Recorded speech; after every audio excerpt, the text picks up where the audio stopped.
بسم اللہ الرحمن الرحیم۔ السلام علیکم۔ حضور صلی اللہ علیہ وآلہ وسلم نے صحابہ کرام سے فرمایا، میں تمہیں ایک عجیب بات نہ سناؤں؟ انہوں نے عرض کی، آقا حضور کرم فرمائیں۔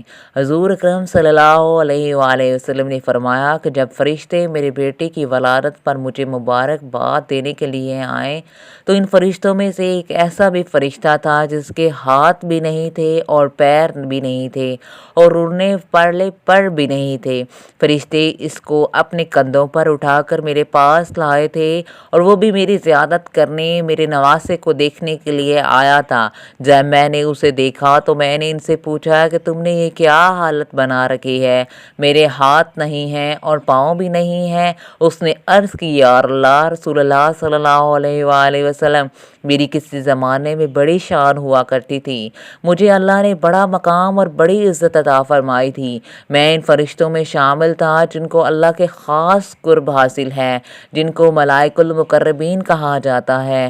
حضور صلی اللہ علیہ وآلہ وسلم نے فرمایا، اتنا قرب اور اتنی عزت تو یہ زوال کیسے؟ اس نے عرض کی کہ ایک دن میں نے 7ویں آسمان سے آ رہا تھا کہ اچانک آسمان کا دروازہ کھلا۔ میں نے دروازے میں سے جھانک کر دیکھا کہ میں نے 7ویں آسمان سے کھڑے کھڑے زمین کو دیکھ لیا۔ جب میں نے زمین کو دیکھا تو مجھے ایسا انسان نظر آیا جس کے ہاتھ بھی نہیں تھے اور پیر بھی نہیں تھے۔ میں نے دل میں سوچا کہ ایسی زندگی کا کیا فائدہ جس میں انسان کے ہاتھ بھی نہ ہوں اور پیر بھی نہ ہوں؟ اس سے تو بہتر ہے بندہ مر جائے، بندے کو موت آ جائے۔ جب یہ بات میرے دل میں آئی تو اللہ تعالیٰ نے میری اس بات پر ناراض ہو گیا۔ اللہ جلال میں آ گیا اور فرمایا، اے فرشتے، تو نے یہ بات کیوں کی؟ جس کی یہ تکلیف پہنچ رہی ہے وہ میرا گلہ نہیں کر رہا، موت کی تمنا نہیں کر رہا، تجھے زیادہ اس بندے کا خیال ہے۔ میں جو بھی کرتا ہوں بہتر کرتا ہوں، میں کسی سے زیادتی نہیں کرتا، کسی کو دے کر آزماتا ہوں اور کسی کو لے کر آزماتا ہوں۔ میں نے عرض کی، مولا غلطی ہو گئی۔ خالق کائنات نے فرمایا، جب نوری غلط کرے تو نوریوں کا کیا بنے گا؟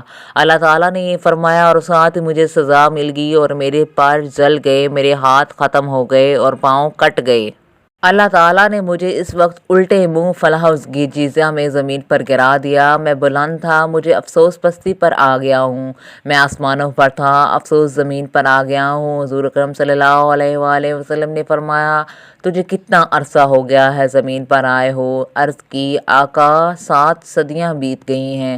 حضور اکرم صلی اللہ علیہ وآلہ وسلم نے فرمایا، تو جزیرے میں قید تھا، مدینے میں پھر کیسے آ گیا؟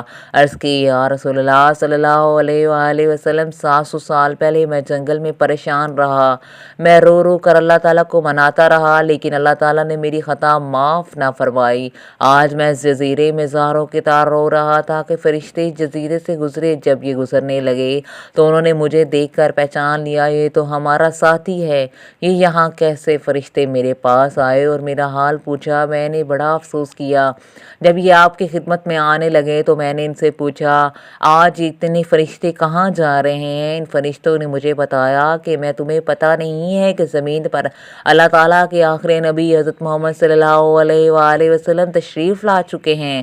اللہ تعالیٰ نے اپنے محبوب نبی صلی اللہ علیہ وآلہ وسلم کی بیٹی سیدہ فاطمہ سلام اللہ علیہ کو ایک چاند سا بیٹا عطا فرمایا ہے۔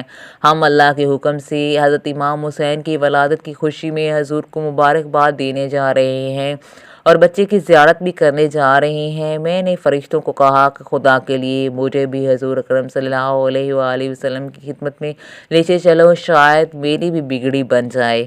حضور صلی اللہ علیہ وآلہ وسلم، فرشتے مجھے اس جنگل سے اٹھا کر اللہ کے حکم سے آپ کی خدمت میں لے آئے ہیں۔ آقا کرم فرمائے، میں آپ کی شہرت کے ڈھنگے آسمانوں پر سنا کرتا تھا، اب آپ اللہ تعالیٰ کے محبوب ہیں، آخری نبی ہیں، مہربانی فرمائیں اسی بچے کی محبت کا واسطہ میرے لیے دعا فرمائے، اللہ مجھے معاف فرما دے۔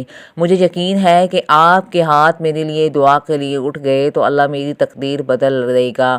حضور صلی اللہ علیہ وآلہ وسلم فرماتے ہیں کہ میں نے اس فرشتے کی بات سن کر اس کے لیے دعا مانگی، اے خالق کائنات، مہربانی فرما، اس کی غلطی معاف فرما دے اور اس کو پہلے جیسی صورت اور صحبت عطا فرما اور پہلے والی عزت اور مقام عطا فرما۔